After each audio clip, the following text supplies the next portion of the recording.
अस्सलाम वालेकुम दोस्तों। आज की वीडियो में हम पाकिस्तान क्रिकेट टीम की एक और बड़ी अहम खबर लेकर सामने आए हैं और अब ये बात तकरीबन कंफर्म हो गई है कि शान मसूद का दौर ख़त्म हो गया है।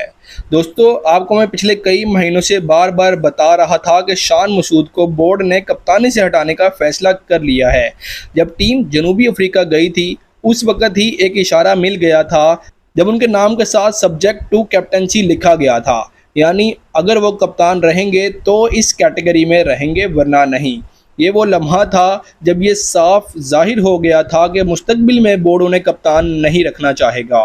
फिर जनूबी अफ्रीका दौरे में टीम को शिकस्त मिली, उसके बाद कराची किंग्स की क़यादत भी उनसे ले ली गई और डेविड वार्नर को कप्तान बना दिया गया। और अब तो मामला बिल्कुल वाज़िया हो गया है क्योंकि सेंट्रल कॉन्ट्रैक्ट में शान मसूद को डिमोट करके कैटेगरी डी में भेज दिया गया है। अब सोचने की बात यह है कि एक खिलाड़ी जिसे कैटेगरी डी दे दी जाए और वो कैसे पाकिस्तान का टेस्ट कप्तान रह सकता है, ये मुमकिन ही नहीं। दोस्तों, हकीकत तो ये है कि ना सिर्फ बतौर कप्तान बल्कि बतौर खिलाड़ी भी उनकी जगह टीम में गैर यकीनी है। जब आपके पास साजिद खान, नोमान अली या अब्दुल्ला शफीक जैसे खिलाड़ी मौजूद हैं जिन्हें कैटेगरी सी मिली है, तो फिर शान मसूद को डी देने का मतलब यही है कि बोर्ड के जहन में अब उन पर एतमाद नहीं रहा।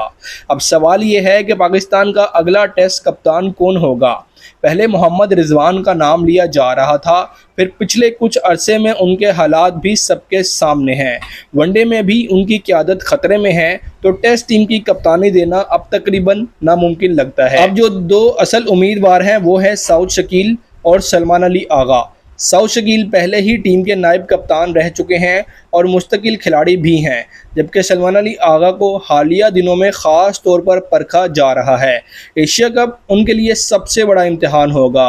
अगर वो वाइट बॉल क्रिकेट में अपनी सलाहियत दिखाने में कामयाब हो गए तो जनूबी अफ्रीका के खिलाफ टेस्ट सीरीज में शायद उन्हें कप्तान बना दिया जाए, लेकिन अगर वो नाकाम रहे तो फिर कप्तानी सऊद शकील के हिस्से में ही आएगी।